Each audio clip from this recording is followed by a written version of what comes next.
우리 성도님들께서는 혹시 아무리 노력해도 안 되던 경험을 해보신 적이 있으신지요? 아무리 노력하고 아무리 애써보고 아무리 열심히 한다고 생각해 보았지만 그럼에도 뭔가 잘 안 된 경험, 잘 안 되었을 때 저는 개인적으로 그런 경험이 수능 날이었습니다.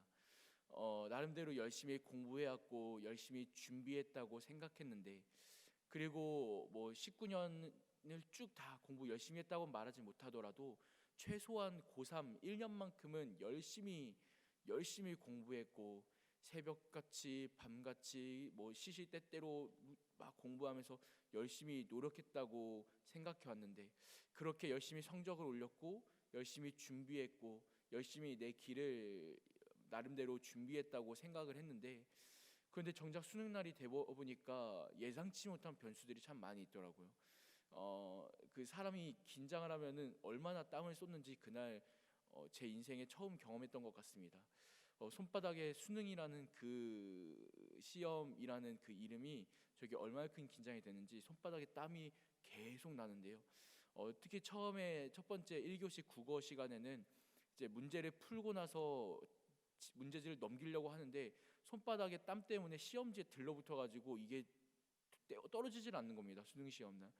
그러니까 그거에 또 당황해 가지고 문제가 제대로 풀어지질 않고, 문제를 풀어 내려가려고 하는데 계속 이 생각 저 생각, 시간 막 부족한 거 아니야? 막 실수하는 거 아니야? 잘못하는 거 아니야?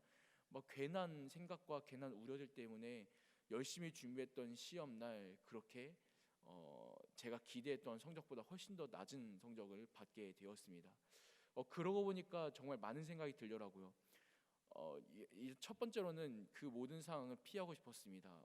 내가 왜 이런 결과를 받아야 하지라는 생각 때문에 수능 날이 맞춰지고 나서 아닐 거야 아닐 거야, 나름대로 가채점했던 저 혼자서 채점해봤던 그 점수를 믿지 못하고 내가 잘못 채점했을 거야라고 괜히 생각해보고, 또 두 번째로는 괜히 수능 하나로 모든 대학 입시의 당락을 결정해져 버리는 우리나라의 입시 문제에 대해서 비판하고 비평하면서 와 이거는 우리나라가 잘못된 거 아니야? 와 이건 시스템이 잘못된 거 아니야? 라고 괜히 제가 긴장했다는 거를 인정이 싫으니까 다른 것들에 투사하면서 저게 잘못된 거야, 저게 문제야 라고만 말하고 있고, 이런 저의 모습을 발견했습니다.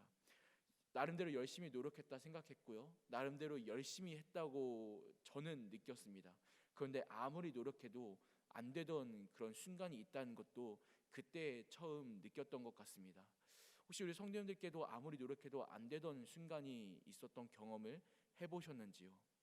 정말 열심히 준비했지만 그날 어떤 일이 생겨 아무리 노력해도 안 되던 때, 그리고 열심히 사랑했다고 생각했지만 아무리 사랑해도 어느 순간 사춘기에 접어들면서 내 마음을 또 비수를 꽂는 우리 자녀들의 모습을 보면서, 또 아무리 노력하고 아무리 사랑한다고 생각했어도 무언가 틀어지는 그런 관계들 속에서 열심히 노력하고 열심히 준비했다고 생각했지만 또 뭔가 잘 되어지지 않고 또 막히는 회사의 직장일들 가운데서, 또 열심히 섬겼다고 열심히 봉사했다고 열심히 노력했다고 생각했지만 또 어딘가 마음의 상처를 받아 무너지는 교회 사역 가운데서 우리의 삶을 살아가다 보면요, 다양한 부분에서 아무리 노력해도 안 되던 때, 아무리 노력해도 막히는 순간, 아무리 노력해도 이게 뭐예요 하나님 이라는 탄성밖에 나오지 않는 그런 순간을 우리는 참 자주 겪는 것 같습니다.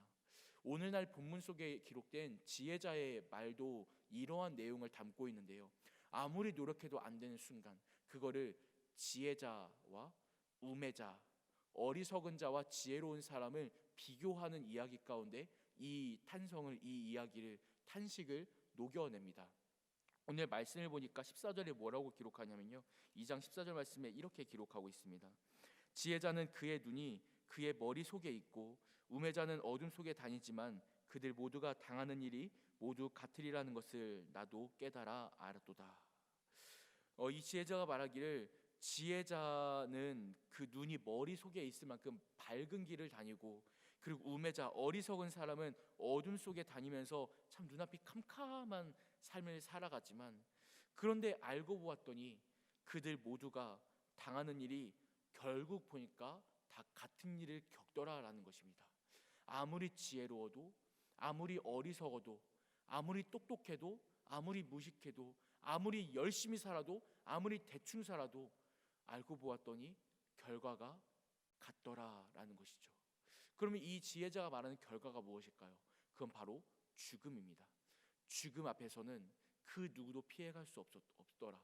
죽음 앞에서는 모두가 같은 결론에, 같은 종말을 경험하더라라는 것이 이 지혜자에게는 너무 가슴 아픈 일로 다가왔습니다.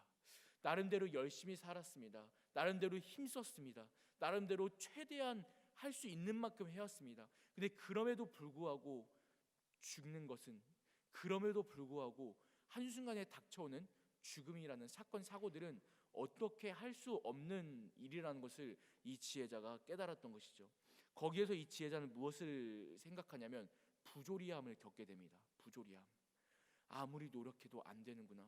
아무리 애써도 안 되는구나. 이것의 결론은 헛되고 헛되도다.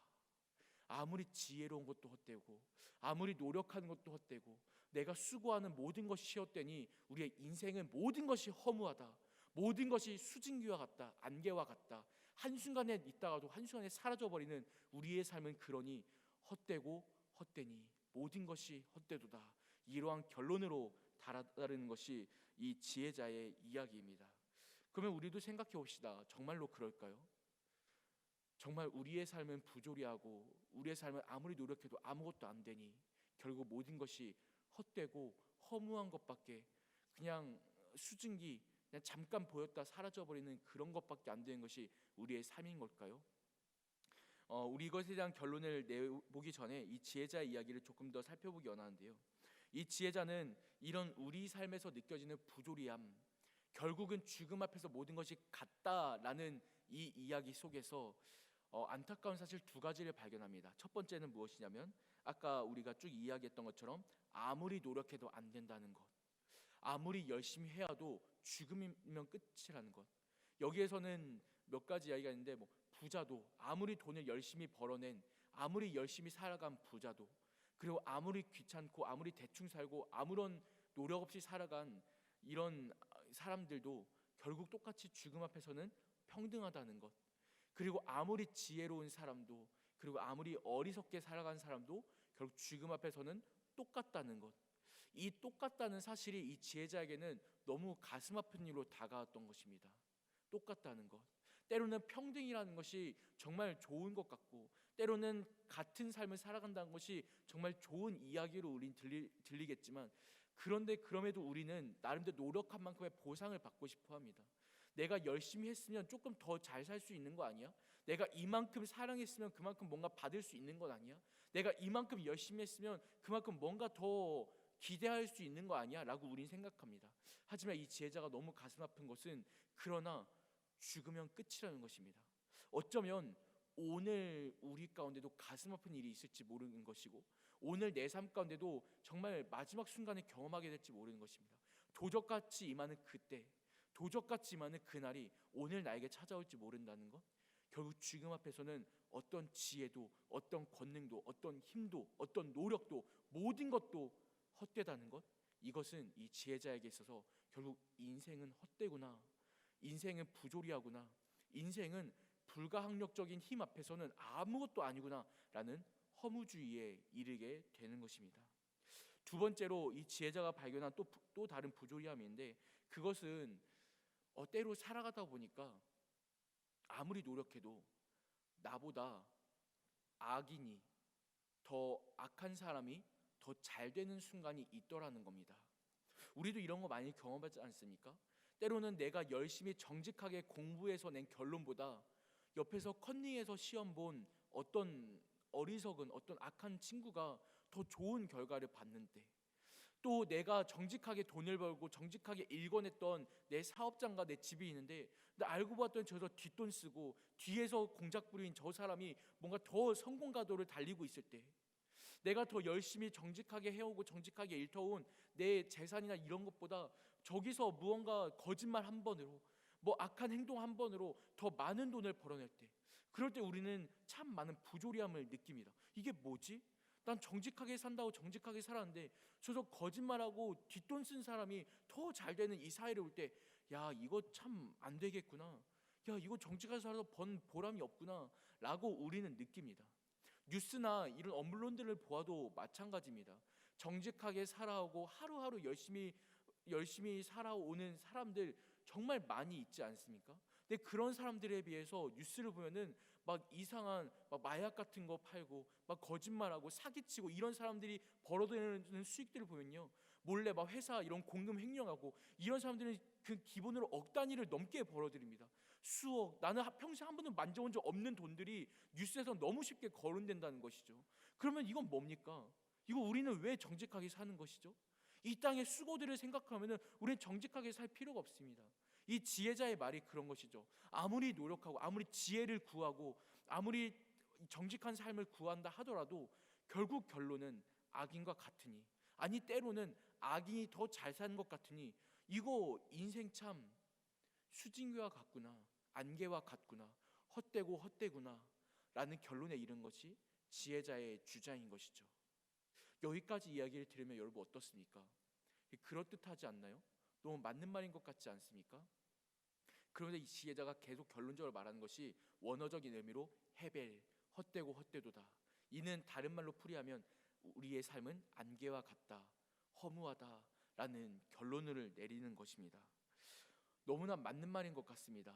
때로는 악인이 더 잘되고 우매한 자들이 더 잘되고 하나님을 믿지 않는 자들이 더 잘되고, 도리어 하나님을 믿으니까 우리의 삶에 신앙 양심이 작용해서 진짜 거짓말 한 번이면 더 잘 될 수 있는데 그거 하나 못하겠고, 그냥 저 사람 하나 좀 선긋고 그냥 미워하면은 좀 더 내 관계가 더 깔끔해질 것 같은데 괜한 신앙 양심 때문에, 원수를 사랑하는 주님의 말씀 하나 때문에 괜히 양심이 찔려가지고 그럼에도 저 나를 미워하는 그 사람 더 하나 더 챙겨주게 되고 내 거 하나 더 내어주게 되고, 그러다 보면은 이거 뭐 왜 이렇게 정직하게 살아야 되지? 라는 내 머릿속의 생각 때문에 또 다시 마음 어려워지고, 이런 것이 모든 것이 헛된 것 같은, 허무한 것 같은 것이 우리의 삶인 것 같다는 이런 생각에 이르기도 합니다. 결국 죽음 앞에서는, 종말 앞에서는 모든 것이 같구나, 이것은 우리의 삶을 돌아볼 때 참 허무하다. 신앙도, 삶도, 사랑도, 가족도, 관계도, 성공도 모든 것이 헛된 것 같다라는 생각을 우리도 하게 될 때가 있습니다.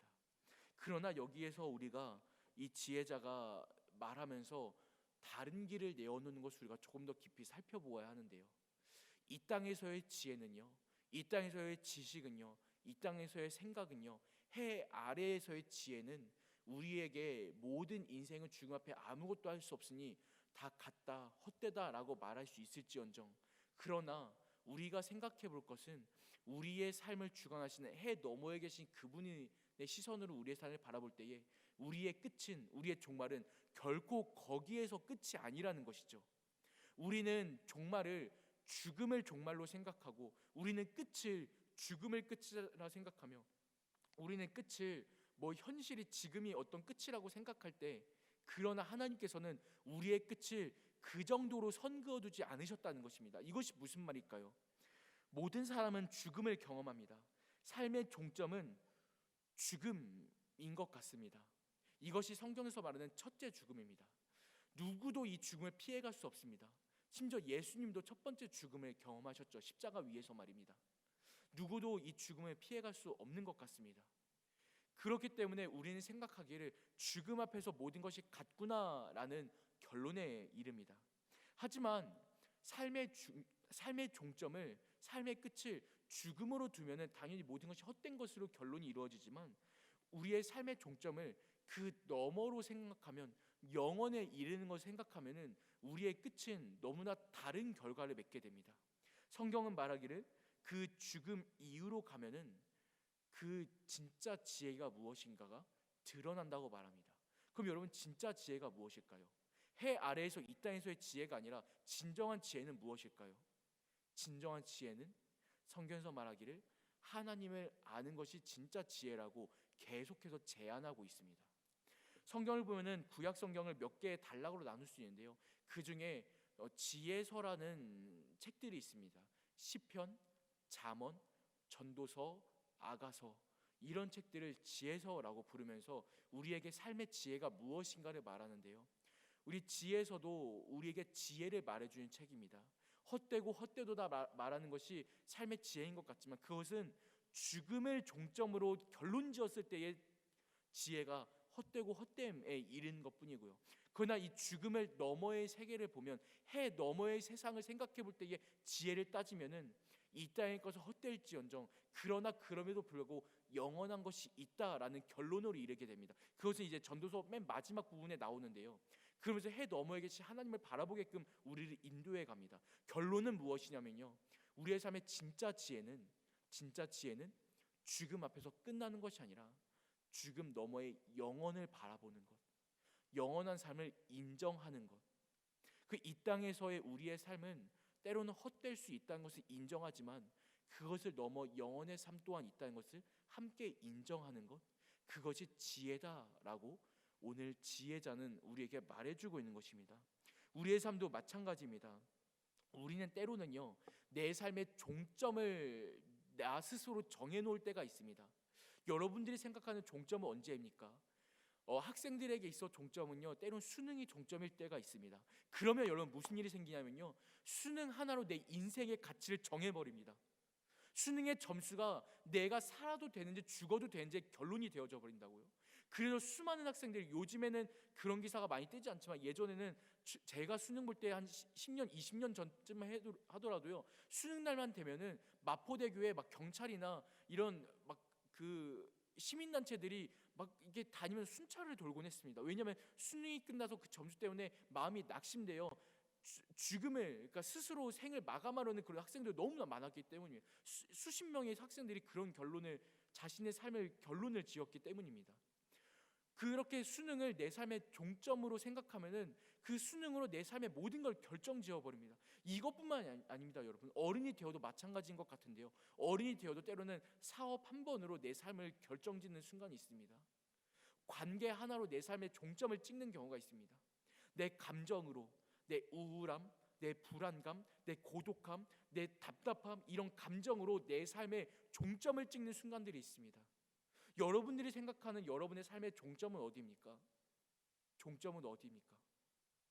종점을 어디에 찍느냐에 따라서 내 삶의 가치가 달라집니다. 지혜자는요, 오늘 말씀에서 죽음이라는, 그러니까 수명이 다하는 병사, 자연사, 사고사, 이런 수명이 다하는 그 삶의 마지막을 종점으로 마침표를 찍습니다. 그것을 가지고 삶을 돌아보니까 모든 것이 헛된 것이죠. 왜 지혜로운 삶도 어리석은 사람도 같은 결론에 맺어야 하지? 라는 것이 너무나 답답한 부조리함으로 다가왔던 것입니다, 말씀에서는요.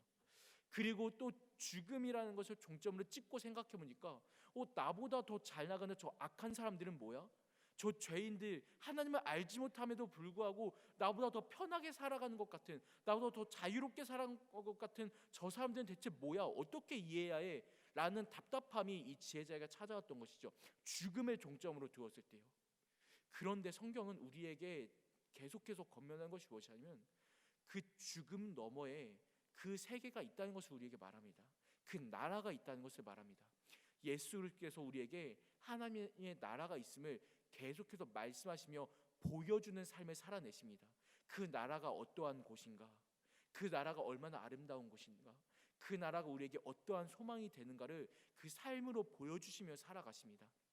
그러면서 우리에게 보여준 것이, 그 마침표를, 죽음에서 마침표를 끝내는 것이 아니라 훨씬 더 뒤로 영원의 영원까지 그 나라가 이어져감을, 마침표인 줄 알았는데 마침표가 아니라 계속 이어져가는 이야기가 되어감을 우리에게 보여준다는 것이죠. 그러면은 그 우리의 마침표를 지금으로 끝내는 것이 아니라, 우리가 생각한 그 종점에서 끝내는 것이 아니라 그 나라까지로 우리의 시야를 넓혀갈 때, 우리의 시선을 넓혀갈 때 우리의 삶에 대한 우리의 가치도, 삶에 대한 우리의 생각도, 우리의 지혜도 너무나 다른 결과를 맞이한다는 것이죠. 여러분, 우리 영락의 성도님들이 그러한 삶이 되기를 축복합니다. 마치 우리 교회 이름이 그렇지 않습니까? 영락, 영원한 기쁨이 있는 곳. 그런데 우리는 때로는 너무나 영원한 기쁨은 이게 뭐야? 아무런 기쁨도 없는 것 같은 삶을 살아갑니다. 오늘 하루를 내 종점을 생각할 때 너무 답답합니다. 너무 어렵습니다. 왜 또 날씨는 이렇게 추운지, 추운 날씨조차도 내게 불평불만거리가 되어져 버립니다. 기쁨이라고는 아무것도 없는 것 같습니다. 그런데 그럼에도 영원한 기쁨이 있다라고 말할 수 있는 이유는 무엇입니까? 우리에게 그 영원한 주의 나라가 있음을 우리가 소망하기 때문 아닙니까? 소망하기 때문 아닙니까? 여러분, 이러한 우리의 삶의 종점을 바꾸는 오늘 하루 되시기를 간절히 축복합니다. 우리가 오늘 하루를 살아갈 때 마침 우리 이제 성탄을 준비하는 대림절의 기간을 맞이하는데요. 이 대림절이라면은 예수 그리스도의 다시 오심을, 그 다시 오심을 기대하고 기다리고 소망하는 기간이지 않습니까? 우리 그 주님의 다시 오심을 생각할 때에 우리의 삶을 오늘로 종점 내는 것이 아니라 내가 생각하는 어떤 시험, 어떤 사업, 어떤 관계, 어떤 날, 어떤 이벤트, 이런 순간으로 내 삶을 종점 내는 것이 아니라, 마침표를 찍는 것이 아니라 우리의 삶에 더 큰 지혜를 주시는, 하나님을 알아가는 길을 열어주신 주님 안에서 더 먼 그 나라까지, 그 곳까지, 그 순간까지 우리의 삶을 더 넓히고 우리의 시야를 더 넓혀서 그것으로 내 삶을 돌아볼 때에 그럼에도 주의 나라가 있지, 그럼에도 주님 기쁨 주시지, 그럼에도 주님 나를 구원하셨지, 그럼에도 주님 나를 인도하신 뜻이 있겠지, 그럼에도 나를 향한 주의 비전이 있다 하셨지, 그럼에도 우리 주님, 우리 예수께서 나를 위해 십자가 지셨지, 그럼에도 주께서 부활하시고 승리하셨지, 그럼에도 나에게 승리 주셨지. 우리 이러한 오늘 하루 살아가시며 수많은 답답함과 감정과 어려움과 낭만과 이런 부조리함과 지혜자가 겪는 허무하다라는 헛됨의 결론이 나올지라도 여러분, 그때에 이 말씀을 생각하시어 그럼에도 우리 주님 살아계시지, 우리 이렇게 우리의 시야를 더 넓혀가며 그렇게 주 앞에 영원한 기쁨, 영락의 삶을 살아가는 우리 모든 성도님 되시기를 간절히 축복합니다. 기도하겠습니다. 살아계신 하나님 아버지, 감사합니다. 우리가 오늘 하루를 볼 때에, 또 우리의 삶을 돌아볼 때에 때로는 참 너무 답답함을 경험하고, 또 너무 힘듦과 또 부조리함과 이게 뭐야 라는 탄식밖에 나오지 않는 우리의 삶을 생각합니다. 주님, 그러나 우리 주님께서 우리에게 이 땅에서의 지혜가 아니라, 이 땅에서의 지식이 아니라 주의 나라를 볼 수 있는 진정한 지혜를, 진짜 지혜를 우리에게 부어주셨으니 우리로 하여금 그 지혜로 말미암아 주님의 나라를 볼 수 있게 하여 주시옵소서.